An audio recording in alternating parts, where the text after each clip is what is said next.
Hello दोस्तों, online exams tutorials पे आपका स्वागत है। आज इस वीडियो लेक्चर द्वारा हम इंडियन पॉलिटी यानी कि भारतीय राज्य व्यवस्था के इम्पोर्टेंट एमसीक्यूज़ की एक क्वेश्चन सीरीज शुरू कर रहे हैं। यह सीरीज़ का पार्ट 1 है। अगर आप सेंट्रल गवर्नमेंट एग्जामिनेशन या फिर स्टेट गवर्नमेंट एग्जामिनेशन की प्रिपरेशन कर रहे हैं तो यह सीरीज़ आपके लिए बहुत ज़्यादा इंपॉर्टेंट है। और अगर आप इसी प्रकार हिस्ट्री और ज्योग्राफी की भी क्वेश्चन सीरीज देखना चाहते हैं तो आपको उनका लिंक ऊपर आई बटन में मिल जाएगा, आप वहां से इनको देख सकते हैं। तो चलिए शुरू करते हैं इसको।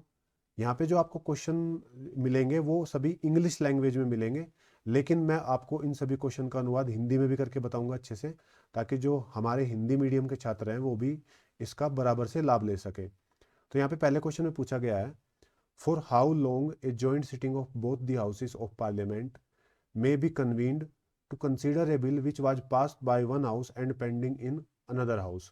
देखिए, हमारे यहाँ पार्लियामेंट में दो हाउसेस हैं, लोकसभा और राज्यसभा। लोकसभा को निम्न सदन या फिर लोअर हाउस भी बोलते हैं और राज्यसभा को उच्च सदन यानी कि अपर हाउस भी बोलते हैं।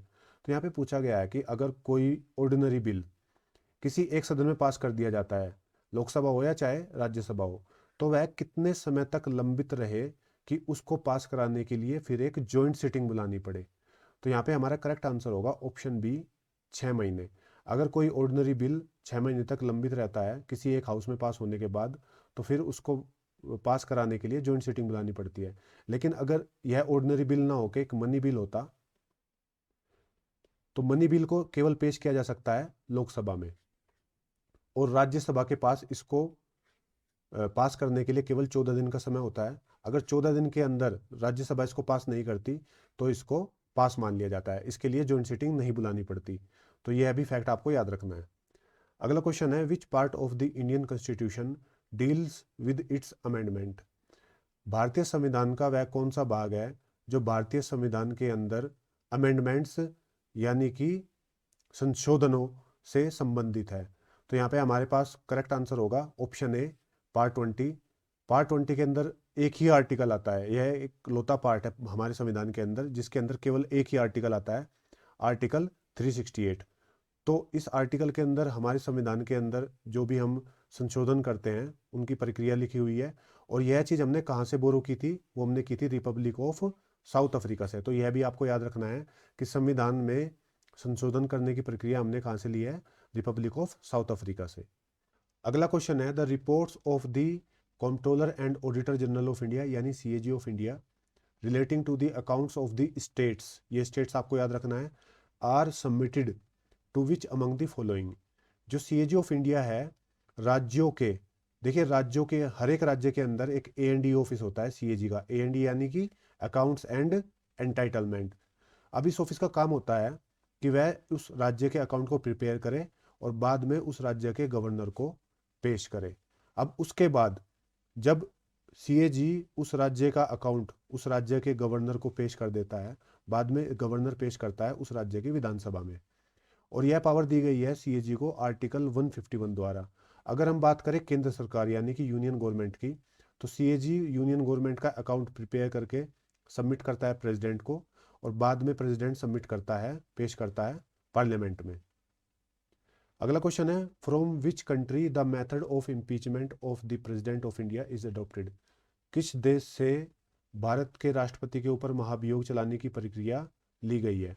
तो यहाँ पे हमारा करेक्ट आंसर होगा ऑप्शन ए, यूएसए। यूएसए से हमने ये प्रक्रिया ली है। और यहाँ पे हमारा एक करंट अफेयर का भी क्वेश्चन बनता है। अभी अभी डोनाल्ड ट्रंप पे भी यह महाभियोग चला गया था जनवरी में, और यह इनके ऊपर दूसरी बार चलाया गया था। यानी एक ही कार्यकाल में डोनाल्ड ट्रंप के ऊपर 2 बार महाभियोग चलाया गया। अब दूसरी बार देखते हैं ये बच पाते हैं नहीं, पहली बार तो बच गए थे।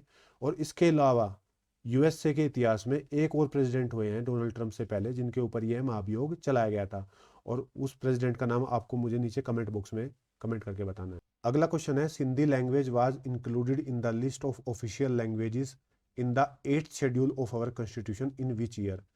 किस वर्ष में सिंधी भाषा को हमारे संविधान की 8वीं अनुसूची में जोड़ा गया। देखिए, इस समय हमारे संविधान के अंदर 12 अनुसूचियां हैं, जो कि जब हमारा संविधान बना था उस समय 8 थी। और अगर हम बात करें 8th शेड्यूल की, तो 8th शेड्यूल के अंदर हमारी ऑफिशियल लैंग्वेजेस लिखी हुई हैं। भारत की ऑफिशियल लैंग्वेजेस सारी 8 शेड्यूल के अंदर लिखी हुई हैं। अभी जिनकी संख्या है 22। जब हमारा संविधान बना था तो इनकी संख्या थी 14। तो यानी कि 8 भाषाएं बाद में जोड़ी गई। अब सबसे पहले जोड़ी गई थी ये सिंधी ही। ऑप्शन बी हमारे यहाँ पे करेक्ट आंसर है 1967 में। तो ये तीनों चीज़ आपको याद रखनी है यहाँ पे। सिंधी लैंग्वेज को जोड़ा गया था 1967 में 21वें संविधान संशोधन द्वारा। कोंकणी, मणिपुरी और नेपाली को जोड़ा गया 1992 में 71वें संविधान संशोधन द्वारा। और सबसे लेटेस्ट जोड़ा गया बोडो, डोगरी, संथाली और मैथिली को 2004 में 92nd अमेंडमेंट द्वारा। और ये सभी फैक्ट्स आप एक बार यहाँ पे पढ़ सकते हैं, वैसे मैंने आपको पीछे ये सब कुछ बता दिया है। नेक्स्ट क्वेश्चन है, by which among the following acts the east India company lost its monopoly of trade with China. निम्न में से किस एक्ट द्वारा ईस्ट इंडिया कंपनी ने चाइना के साथ अपने व्यापार के एकाधिकार को खो दिया था। तो यहाँ पे हमें ऑप्शन दिए गए हैं। पहला है पिट्स इंडिया एक्ट ऑफ 1784, फिर बाद में चार्टर एक्ट ऑफ 1813, 1833 एंड 1853। तो यहाँ पे हमारा करेक्ट आंसर होगा option C, charter act of 1833। देखिए ये जो चार्टर एक्ट थे ये हर 20 साल बाद आते थे। इससे पहले आया था 1813 में, फिर ये आया 1833 वाला, और इसके बाद 1853 में भी एक चार्टर एक्ट आया था। इस 1833 वाले चार्टर एक्ट को सेंट हेलेना एक्ट के नाम से भी जाना जाता है। और इससे पहले जो ये 1813 वाला आया था, इस एक्ट के साथ भी ईस्ट इंडिया कंपनी के ऊपर कुछ अंकुश लगाए गए थे चाइना के साथ, जो इसकी व्यापार की मोनोपोली या एकाधिकार था। और इस एक्ट में ही टी को छोड़ के, चाय को छोड़ के और सभी व्यापार के जो क्षेत्र थे उसमें ईस्ट इंडिया कंपनी के मोनोपोली यानी कि एकाधिकार को समाप्त कर दिया था, लेकिन चाय को छोड़ दिया गया था। और बाद में 1833 में इस चाय के व्यापार की मोनोपोली को भी खत्म कर दिया, यानी पूर्णतः 1833 एक्ट द्वारा ही ईस्ट इंडिया कंपनी के चाइना के साथ ट्रेड की मोनोपोली को समाप्त किया गया था। अगला क्वेश्चन है, who was the first chief election commissioner of India. Bharat के पहले मुख्य चुनाव आयुक्त कौन थे। ऑप्शन दिए गए हैं KVK सुंदरम, SP सेन वर्मा, सुकुमार सेन या फिर राज मन्नार। तो यहाँ पे हमारा करेक्ट आंसर है ऑप्शन सी, सुकुमार सेन। तो ये जो सुकुमार सेन थे ये एक ICS यानी कि ब्रिटिश समय पे जो, आज के समय पे जो IAS सर्विस है इसको ICS के नाम से जाना जाता था, यानी कि इंडियन सिविल सर्विस के नाम से। ये एक ICS ऑफिसर थे जो कि भारत के पहले मुख्य चुनाव आयुक्त बने। और इनका जो सर्विस पीरियड था वो था 21 मार्च 1950 से लेके 19 दिसंबर 1958। ये इतना ज़्यादा इंपॉर्टेंट नहीं है, मेनली इनका नाम इंपॉर्टेंट है, इसी के ऊपर ज़्यादातर क्वेश्चन बन सकते हैं। अगला क्वेश्चन है, which among the following schedules is related to the responsibility of municipalities. जैसे कि मैंने आपको पीछे बताया भारतीय संविधान के अंदर 12 शेड्यूल है। तो इसमें से पूछा गया है कि कौन सा शेड्यूल म्यूनसिपैलिटीज़ के रेस्पॉन्सिबिलिटी से रिलेटेड है। तो यहाँ पे जो हमारा 12वां शेड्यूल है, सबसे आखिरी वाला, यही इससे रिलेटेड है। इससे पहले जो ये 11वां शेड्यूल है ये विलेज पंचायत की रेस्पॉन्सिबिलिटी से रिलेटेड है। तो 11वां रिलेटेड है हमारा विलेज पंचायत से और 12वां म्यूनसिपैलिटीज से। तो यहाँ पे भी हमारी यही एक्सप्लेनेशन लिखी हुई है। करेक्ट आंसर होगा हमारा ऑप्शन डी, 12th। अगला क्वेश्चन है, introduction of provincial autonomy is related to which of the following act. प्रांतीय स्वायत्ता निम्न में से किस गवर्नमेंट ऑफ इंडिया एक्ट से संबंधित है। तो यहाँ पे हमारा करेक्ट आंसर होगा option D, the government of India act of 1935। अब यहाँ पे प्रोविंशियल ऑटोनॉमी का मतलब क्या है। देखिए उस समय पे जो प्रोविंसेस यानी कि प्रांत हुआ करते थे, उसमें जो एक तरीके से चीफ मिनिस्टर, जो आज के समय पे हम कह सकते हैं जैसे राज्यों में चीफ मिनिस्टर होते हैं सभी स्टेट्स के अंदर, तो प्रांतों के अंदर भी चुने जाते थे उस समय पे। तो जो गवर्नर होता था उसको ब्रिटिश सरकार अपॉइंट करती थी और इसके पास वीटो पावर्स होती थी। लेकिन 1935 एक्ट द्वारा इन वीटोज को कम कर दिया गया और गवर्नर को एक तरीके से बाध्य कर दिया गया कि वह केवल मंत्रिमंडल की सलाह पे ही चलेगा, जो कि आज भी ये कंसेप्ट, इस कंसेप्ट को आज भी अपनाया जाता है। आप जैसे कि देखेंगे राज्यों के अंदर जो भी लेजिस्लेशन यानी कि वहाँ की विधानमंडल जो है जो भी कानून पास कर देती है उसको गवर्नर को मानना ही होता है। कुछ केसेस में उसके पास वीटो पावर्स होती है, लेकिन ज़्यादातर गवर्नर को लेजिस्लेशन की जो भी रूल या फिर एक्ट पास होते हैं उन पे साइन करने ही होते हैं। अगला क्वेश्चन है, which among the following is A correct combination of members in joint committee on office of profit. Office of profit के ऊपर एक जॉइंट कमेटी बनाई जाती है। अब इसकी कंपोजिशन क्या होती है। तो यहाँ पे हमारा करेक्ट आंसर होगा ऑप्शन ए, 15 मेंबर इसमें लिए जाते हैं लोकसभा से और 10 मेंबर लिए जाते हैं राज्यसभा से। टोटल मेंबर होते हैं इसमें 25। अब इस कमेटी का मेन काम क्या होता है, देखिए, जो भी राज्य सरकार है या फिर केंद्र सरकार है, उनके द्वारा जो कमेटीज बनाई जाती है, उसके अंदर जो सदस्य होते हैं, वो सदस्य उस कमेटी का सदस्य बनने के लिए पात्र हैं या नहीं, क्वालिफाइड हैं या नहीं, तो यह देखना इस कमेटी का काम होता है। और इस कमेटी को जो पावर मिलती है वह आर्टिकल 102 से मिलती है अपने फंक्शन के लिए। और इस कमेटी की रिपोर्ट को लोकसभा के अंदर पेश किया जाता है और बाद में इसको राज्यसभा में पेश किया जाता है। नेक्स्ट क्वेश्चन है, JVP committee which was constituted in 1948-49 was related to which of the following. जैसे जवाहरलाल नेहरू, वी से वल्लभ भाई पटेल और पी से पट्टाभी सीतारामैया, इन तीनों लोगों की एक कमेटी बनी थी 1948-49 में। और इसका काम था formation of new state on linguistic basis, भाषा के आधार पे नए राज्यों के गठन के ऊपर अपने कमेंट्स देना। तो यहाँ पे हमारा करेक्ट आंसर होगा ऑप्शन बी। तो 1947 में हमारा देश आज़ाद हुआ था। 1947 से पहले ब्रिटिश ने, अंग्रेजों ने हमारे यहाँ पे प्रांतों को, अभी राज्य बोलते हैं, उस समय पे प्रांत यानी कि प्रोविंस बोलते थे, प्रोविंसेस को एडमिनिस्ट्रेटिव कन्वीनियंस के हिसाब से बांटा हुआ था, ताकि उनको एडमिनिस्ट्रेशन करने में सहूलियत रहे, क्योंकि उनका मेन काम होता ही था रिवेन्यू कलेक्ट करना। लेकिन बाद में मांग उठी कि क्यों न राज्यों को भाषा के आधार पर डिवाइड किया जाए। तो उसके उसके लिए एक कमेटी बनी थी, दर कमेटी ने यह रिकमेंड किया था। और बाद में इसी के ऊपर कमेंट देने के लिए यह जेवीपी कमेटी बनी थी। हालांकि जेवीपी कमेटी ने यह बोल दिया था कि यह एक सूटेबल समय नहीं है भाषा के आधार पे नई प्रोविंसेस को गठन करना। और यह खींचतान काफ़ी लंबे समय तक चली। बाद में 1956 में जाकर यह चीज़ इम्प्लीमेंट की गई और 1956 से ही सभी राज्यों को भाषा के आधार पे डिवाइड किया गया। और सबसे पहला जो राज्य बना था उस समय पे भाषा के आधार पे नया राज्य बनने वाला, वो बना था आंध्र प्रदेश। और आंध्र प्रदेश में जो सबसे ज़्यादा जो भाषा बोली जाती है वो बोली जाती है तेलुगु। अगला क्वेश्चन है, the bicameral legislature is an essential features in which among the following type of governments. निम्न में से किस प्रकार की सरकार में एक बाइकैमरल यानी कि द्विसदनीय विधान का होना एक असेंशियल फीचर है। तो यहाँ पे हमारा करेक्ट आंसर होगा option C, federal system. Federal type of government में एक बाइकैमरल लेजिस्लेचर का होना एक असेंशियल फीचर है। तो आपने देखा होगा कि हमारे, अगर हम यहाँ पे यूनियन लेवल पे देखें केंद्र में, तो हमारे यहाँ पे 2 सदन है, लोकसभा और राज्यसभा। तो हमने भी ये feature federal form of government से लिया है। और कुछ राज्य भी हैं, कुछ स्टेट्स भी हैं जहाँ पे हमारे 2 सदन हैं, जैसे कि कर्नाटका, यूपी, महाराष्ट्र और बिहार। अगला क्वेश्चन है, which of the following constitution amendment act grant citizens a fundamental right to form cooperative societies. निम्न में से कौन सा संविधान संशोधन भारतीयों को कोऑपरेटिव सोसाइटी फॉर्म करना एक मौलिक अधिकार के रूप में देता है। तो यहाँ पे हमारे पास ऑप्शन है 95th, 96th, 97th एंड 98।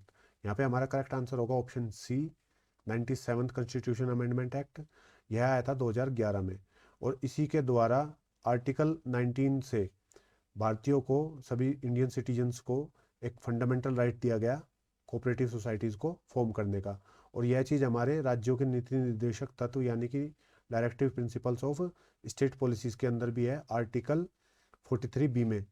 और इनसे रिलेटेड जो कानून थे उनके लिए भी एक अलग से पार्ट बनाया गया, पार्ट 9B, जो कि है हमारा आर्टिकल 243Z से लेकर 243ZT तक। इसके अंदर भी ये कोऑपरेटिव सोसाइटी से संबंधित जो दूसरे नियम है ये लिखे हुए हैं। अगला क्वेश्चन है, the concept of privy persist यानी कि राज भत्ता and privileges of the rulers of former Indian states was terminated through. देखिए, आपको पता होगा कि बहुत सारी रियासतों को मिला के सरदार वल्लभ भाई पटेल ने एक कमेटी की अध्यक्षता की थी, जिस कमेटी का काम था कि ये जितनी भी रियासतें हैं और प्रोविंसेस हैं, इन सभी को मिला के एक यूनाइटेड इंडिया का गठन किया जाए। तो उस समय पे इन सभी राजा महाराजाओं को कुछ राजभत्ता या फिर प्रिविलेजेस देने का प्रावधान किया गया था। लेकिन बाद में 1971 में 26वें संविधान संशोधन द्वारा इन सब चीज़ों को खत्म कर दिया गया था। और यही इस क्वेश्चन में पूछा गया है। अगला क्वेश्चन है, which pact signed by B.R. Ambedkar on behalf of depressed classes in September 1932। ये डेट आपको याद रखनी है। Abandon the demand for separate electorate for depressed classes. सितंबर 1932 में किस पैक्ट पे डॉक्टर भीमराव अंबेडकर ने साइन किया था, जिससे कि डिप्रेस्ड क्लास यानी कि पिछड़ा वर्ग के लिए एक सेपरेट इलेक्टोरेट की मांग को खारिज कर दिया गया था। तो यहाँ पे हमारा करेक्ट आंसर होगा ऑप्शन सी, पूना पैक्ट। देखिए पूना पैक्ट साइन हुआ था 1932 में गिरवदा जेल में पुणे के अंदर महात्मा गांधी और डॉक्टर भीमराव अंबेडकर के बीच में।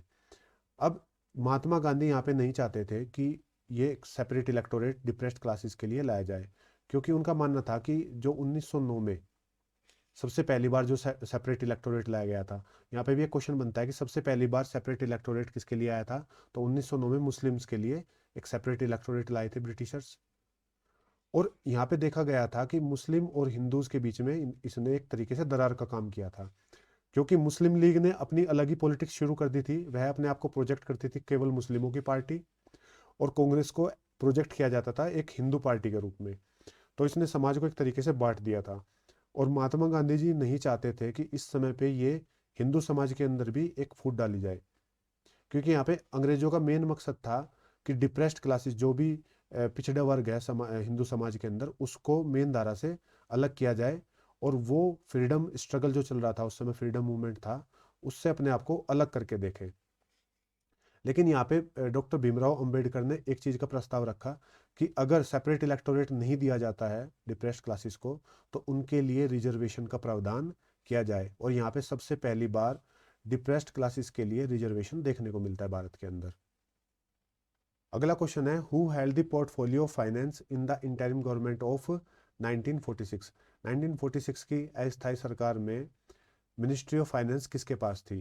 तो यहाँ पे हमारा करेक्ट आंसर होगा ऑप्शन बी, लियाकत अली खान। लियाकत अली खान मुस्लिम लीग से थे।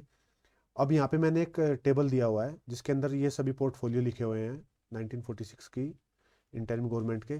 किसी एक को भी यहाँ पे, जैसे कि फाइनेंस मिनिस्ट्री को पूछ लिया गया, डिफेंस मिनिस्ट्री को पूछ सकते हैं, तो आपको याद रखना है बलदेव सिंह थे। एग्रीकल्चर एंड फूड पूछ सकते हैं, तो कोई भी इनमें से कोई सा भी एक मंत्रालय पूछा जा सकता है। ये सब आप नोट करके रख लीजिए और इनको याद रखिए। अगला क्वेश्चन है, who headed the committee on chief commissioners provinces in the constituent assembly. संविधान सभा के अंदर एक कमेटी थी चीफ कमिश्नर्स प्रोविंसेस। अब इस कमेटी के अध्यक्ष कौन थे? यहाँ पे हमारा करेक्ट आंसर होगा ऑप्शन ए, बी पत्ताबी सीतारमैया। अब इनके बारे में एक चीज़ और है जो पूछी जा सकती है कि ये history of the Indian national Congress इस बुक के लेखक हैं, और ये काफ़ी बड़े एक्टिविस्ट और पॉलिटिकल लीडर थे आंध्र प्रदेश से। और ये जो संविधान सभा की कमेटियां हैं, इनके ऊपर काफ़ी क्वेश्चन बनते हैं। मैंने ये सभी कमेटी जो इंपॉर्टेंट है, जिनके ऊपर अक्सर क्वेश्चन पूछे जाते हैं, वो लिख दिए हैं। ड्राफ्टिंग कमेटी के अध्यक्ष थे B R Ambedkar. Union power committee के थे Jawaharlal Nehru. Union constitution committee के थे Jawaharlal Nehru. Provincial constitution committee के वल्लभ भाई पटेल थे। रूल ऑफ प्रोसीजर कमेटी के राजेंद्र प्रसाद थे। स्टेट्स कमेटी जो कि नेगोशिएशन करने के लिए थे दूसरे राज्यों और प्रोविंसेस जो कि प्रिंसिपल स्टेट्स थे, उसके भी अध्यक्ष सरदार वल्लभ भाई पटेल थे। स्टीयरिंग कमेटी के अध्यक्ष राजेंद्र प्रसाद थे। नेशनल फ्लैग की कमेटी जो थी, इसके राजेंद्र प्रसाद थे। Committee for the function of the constitution assembly, इसके जीवी मावलंकर थे, और ये हमारे लोकसभा के पहले अध्यक्ष भी बने। और लैंग्वेज कमेटी के थे मोतुरी सत्यनारायण। तो ये सभी आपको याद रखने हैं। निम्न में से किसी के ऊपर भी क्वेश्चन पूछा जा सकता है। अगला क्वेश्चन है, which of the following is not a correct feature of the parliamentary system of government in India. निम्न में से कौन सा एक भारत में पार्लियामेंट्री फॉर्म ऑफ गवर्नमेंट का एक फीचर नहीं है? तो यहाँ पे पहला दिया गया है presence of nominal and real executive.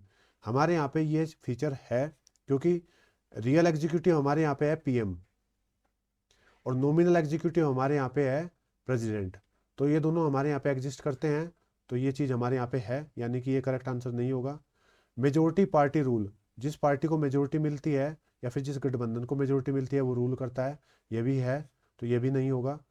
Individual responsibility of members of executive to the legislature, विधान को हर एक मेंबर की अलग अलग रेस्पॉन्सिबिलिटी होती है, इंडिविजुअल रेस्पॉन्सिबिलिटी होती है, तो ये चीज़ यहाँ पे गलत है। यहाँ पे इंडिविजुअल की जगह होगा कलेक्टिव। जो भी सरकार होती है, जो भी सरकार के मेंबर होते हैं, इलेक्टेड पार्टी के जो भी एमपी होते हैं, वो इंडिविजुअली नहीं कलेक्टिवली रेस्पॉन्सिबल होते हैं लेजिस्लेचर को। जैसे कि आपने सुना होगा कि जो काउंसिल ऑफ मिनिस्टर होती है, जो मंत्री परिषद होता है, वह किसको रेस्पॉन्सिबल होता है? तो वह कलेक्टिवली सामूहिक रूप से रेस्पॉन्सिबल होता है लोकसभा को।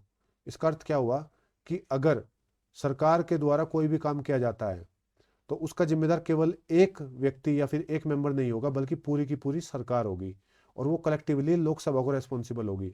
और इसका एक फीचर और निकल के आता है कि अगर पीएम इस्तीफा दे देता है तो पूरे के पूरे मंत्रिमंडल का इस्तीफा उसको माना जाता है। तो ये चीज़ यहाँ पे गलत थी, इंडिविजुअल की जगह कलेक्टिव रेस्पॉन्सिबिलिटी होगी। अगला है dissolution of the lower house. जो निम्न सदन है, जो लोअर हाउस है, जैसे कि हमारे यहाँ पे लोकसभा है, ये डिसोल्व होती है। हमारे यहाँ पे हर 5 साल बाद इलेक्शन होते हैं और हर 5 साल बाद लोकसभा डिसोल्व होती है और नई सरकार चुनी जाती है। अगला क्वेश्चन है, several features of the constitution of India have been borrowed from different sources, which of the following is not a correct match in this context. देखिए, भारतीय संविधान के अलग अलग फीचर्स अलग अलग देशों के संविधानों से लिए हुए हैं। अब यहाँ पे एक तरफ तो हमें दिए हुए हैं सोर्सेस और दूसरी तरफ हमें ये फीचर्स दिए हुए हैं। तो हमें बताना है कि इनमें से कौन सा एक ऑप्शन सही से मैच नहीं है। तो गवर्नमेंट ऑफ इंडिया एक्ट 1935 से फेडरल स्कीम, ये ऑप्शन हमारा सही मैच्ड है, तो ये हमारा करेक्ट आंसर नहीं होगा। अब फेडरल कंट्री किसको बोलते हैं? अगर मैं आज के समय पे देखूं तो सबसे प्राइम एग्जांपल एक फेडरल कंट्री का वो है यूएसए। यहाँ पे सेंटर और स्टेट, इन दोनों के बीच में पावर्स का प्रॉपर डिवीजन होता है। अब इंडिया एक फेडरल कंट्री पूरी तरीके से नहीं है, यह एक, अगर हम इंडिया को बोले तो क्वासी फेडरल बोल सकते हैं, क्योंकि यहाँ पे सेंटर हमेशा पैरामाउंट से रखता है, सेंटर की पावर ज़्यादा होती है स्टेट से। इवन सेंटर के पास कुछ प्रोविजंस ऐसे भी रखे हैं, जैसे आर्टिकल 248 अगर आप देखें तो सेंटर कुछ मैटर्स में स्टेट, चाहे वो स्टेट सब्जेक्ट के भी हों, उसमें सेंटर दखल दे सकता है। और अगर कोई विवाद बनता है, कोई ऐसा टॉपिक निकल के आता है जिसपे यह निर्धारित ना हो कि सेंटर या स्टेट कौन इस पर डिसीजन लेगा, तो वहाँ पे भी सेंटर की पैरामाउंसी होती है। तो यहाँ पे हम नहीं कह सकते कि इंडिया प्रॉपर एक फेडरल कंट्री है। इंडिया को हम एक क्वासी फेडरल बोल सकते हैं, क्योंकि यहाँ पे कुछ सब्जेक्ट दिए हुए हैं स्टेट्स के हाथ में। तो ये चीज़ हमने जो ली थी 1935 के एक्ट से ली थी, ये ठीक है, तो ये हमारा करेक्ट आंसर नहीं होगा। अगली चीज़ है, ब्रिटिश कॉन्स्टिट्यूशन से हमने लिया है कंकरेंट लिस्ट यानी कि समवर्ती सूची, ये गलत सुमेलित है। कंकरेंट लिस्ट यानी समवर्ती सूची हमने ली है ऑस्ट्रेलिया के संविधान से, तो यहाँ पे हमारा करेक्ट आंसर यही होगा। अब अगली चीज़ और देख लेते हैं, यूएस कॉन्स्टिट्यूशन से हमने लिए है फंडामेंटल राइट, मौलिक अधिकार हमने यूएस के कॉन्स्टिट्यूशन से लिए हैं, ये बिल्कुल सही मैच है। और जापानीज कॉन्स्टिट्यूशन से हमने लिया है प्रोसीजर इस्टेब्लिश बाय लॉ, तो ये भी हमारा सही सुमेलित है। प्रोसीजर इस्टेब्लिश बाय लॉ अगर आप देखना चाहते हैं तो डेफिनेशन यहाँ पे लिखी हुई है। अगला क्वेश्चन है, which of the following articles of the Indian constitution provides protection to the accused regarding conviction from double bar and self incrimination. देखिए, यहाँ पे पूछा गया है कि भारतीय संविधान के अंदर वह कौन सा आर्टिकल है जो एक एक्यूज्ड या फिर एक कन्विक्ट पर्सन को प्रोटेक्शन प्रोवाइड करता है कि उसको एक ही जुर्म की मतलब एक बार ही सजा दी जाए। एक मान लीजिए किसी व्यक्ति ने एक क्राइम को किया है 2 बार, तो उसको 2 बार सजा नहीं दी जाएगी। अगर उसकी एक सजा बनती है 5 साल की सजा, तो उसको वो 5 साल की सजा एक बार ही दी जाएगी। और दूसरी चीज, उसको खुद के खिलाफ गवाही देने से भी एक तरीके से प्रिवेंट करता है। कोई भी मुजरिम अगर अपने खिलाफ गवाही देता है कि भाई मैंने ये जुर्म किया है, तो उसको एज ए फुल प्रूफ नहीं मान लिया जाएगा, उसको एक फाइनल वर्डिक्ट नहीं मान लिया जाएगा कि उसने यह जुर्म किया है, उसको भी बाद में कोर्ट में प्रूव करना पड़ेगा। तो यही चीज़ इसमें लिखी हुई है। आर्टिकल, ये ऑप्शन बी, आर्टिकल 20 हमारे यहाँ पे करेक्ट आंसर होगा। आर्टिकल 20 का 2 बोलता है, no person shall be prosecuted and punish for the same offence more than once. एक व्यक्ति को एक जुर्म की एक बार सजा दी जाएगी, 2 बार नहीं दी जाएगी। और 20 का 3 बोलता है, no person accuse of any offence should be compelled to be a witness against himself. कोई भी व्यक्ति अपने खिलाफ गवाही देने के लिए कंपेल्ड नहीं किया जा सकता। ठीक है। अगला क्वेश्चन है, which of the following writs mean to have the body of. निम्न में से कौन सी एक रिट का लिटरल मीनिंग है to have the body of. तो यहाँ पे आपका जो करेक्ट आंसर होगा वो होगा option A, habeas corpus. Habeas corpus का मतलब होता है to have the body of. हमारे संविधान के अंदर जो आर्टिकल है 32, राइट टू कॉन्स्टिट्यूशनल रेमेडीज यानी भारतीय संविधान के उपचार, इसके अंदर 5 रिट दी हुई हैं। 4 तो यहाँ पे लिखी हुई हैं, ये हिबस कॉर्पस, मैंडमस, प्रोहिबिशन, क्वो वारंटो, एक है सर्टियोरेरी। तो पांचों की पांचों ये जो रिट हैं काफ़ी इंपॉर्टेंट है। और मैं सोच रहा हूँ कि इनके ऊपर आपके लिए एक स्पेशल अलग ही लेक्चर बनाया जाए, क्योंकि ये काफ़ी वास्ट टॉपिक है। मैं यहाँ पे इसको एक एमसीक्यू के साथ एक्सप्लेन नहीं कर पाऊंगा इतने अच्छे से, तो इसके लिए हम एक अलग से वीडियो लेके आएंगे। अभी यहाँ के लिए ये देख लेते हैं कि to have the body of का मतलब है हीबस कॉर्पस। अब अगला question, which of the following writs issue a command to a public official asking him to perform his official duty that he has failed और refuse to perform. अगर कोई public officer यानी कि एक government official अपनी duty perform करने से मना करता है, तो निम्न में से कौन सी रिट उसके ऊपर लगेगी? तो यहाँ पे हमारा करेक्ट आंसर होगा ऑप्शन बी, मैंडमस, जिसका लिटरल मीनिंग होता है वी कमांड। अगला क्वेश्चन है, which of the following articles of part 3 belongs to a different category. यहाँ पे पूछा गया है कि पार्ट 3 के अंदर ये जो आर्टिकल्स दिए हुए हैं उनमें इन चारों आर्टिकल में से कौन सा एक आर्टिकल दूसरों से भिन्न है? तो पार्ट 3 जो हमारा कॉन्स्टिट्यूशन का है वो बिलोंग करता है फंडामेंटल राइट्स को। पार्ट 3 के अंदर हमारे मौलिक अधिकार यानी कि फंडामेंटल राइट्स दिए हुए हैं। यहाँ पे हमारे आर्टिकल आते हैं 12 से लेके 35 तक। अब यहाँ पे कौन सा एक आर्टिकल दूसरों से भिन्न है? तो यहाँ पे हमारा करेक्ट आंसर होगा ऑप्शन बी, आर्टिकल 19। अब यह भिन्न क्यों है? देखिए, ये जो आर्टिकल 15 है, 16 है और 14 है, इनमें अलग अलग सिंगल एक फंडामेंटल राइट दिए हुए हैं, लेकिन आर्टिकल 19 जो है इसके अंदर 6 फ्रीडम्स दी हुई हैं, जैसे कि right to freedom of speech and expression, right to assemble peacefully without arms, right to form association और union and cooperative societies, right to move freely throughout the territory of India, right to reside and settle in any part of India, right to practice any profession or to carry any occupation, trade or business। लेकिन अगर हम ये अलग 3 article देखें, 15, 16 और 14, तो इनमें अलग अलग फ्रीडम दी हुई हैं। जैसे कि 15 में केवल एक फ्रीडम है कि आपके खिलाफ कोई भी डिस्क्रिमिनेशन नहीं होगा age, gender, sex, place of birth के हिसाब से। और आर्टिकल 16 में दिया हुआ है कि पब्लिक एम्प्लॉयमेंट में सबको इक्वल अपॉर्चुनिटी दी जाएगी। आर्टिकल 14 में दिया हुआ है इक्वालिटी बिफोर लॉ। तो ये 15 है, 16 है, 14 है, इनमें एक सिंगल राइट्स दिए हुए हैं, लेकिन 19 एक ऐसा आर्टिकल है जिसके अंदर 6 फ्रीडम एक साथ दी हुई हैं। अगला क्वेश्चन है, which of the following is out of the purview of article 21 of the constitution. भारतीय संविधान के आर्टिकल 21 के अंडर में निम्न में से कौन सा एक टॉपिक नहीं आता है? तो यहाँ पे हमारा करेक्ट आंसर होगा ऑप्शन ए, कैपिटल पनिशमेंट। तो यानी कि बी, सी, डी ये तीनों टॉपिक आर्टिकल 21 के अंडर में आते हैं, जैसे कि pollution of quality of water, sexual harassment of women at work place, medical aid to injured by a doctor.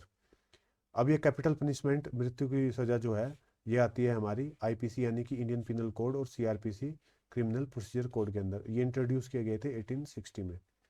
तो ये था एंड इस वीडियो लेक्चर का। अगर आपको ये वीडियो लेक्चर अच्छा लगता है तो आप इस वीडियो को लाइक कीजिए, चैनल को सब्सक्राइब भी कीजिए अगर आप इस वीडियो को हमारे चैनल पे आके पहली बार देख रहे हैं, और शेयर भी कीजिए।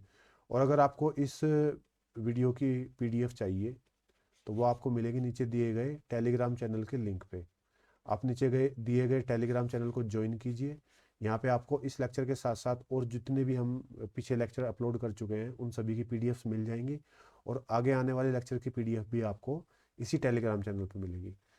सो फिर मिलते हैं, अगले पार्ट जल्दी ही लेके आएंगे हम, पार्ट 2 जल्दी ही आएगा। और दूसरी वीडियो जैसे कि हिस्ट्री की जो हमें अभी कंटिन्यू है, ज्योग्राफी की कंटिन्यू है, इन सभी के पार्ट 2 भी जल्दी आने वाले हैं। So stay tuned. अब अपना ध्यान रखें। Good bye, take care.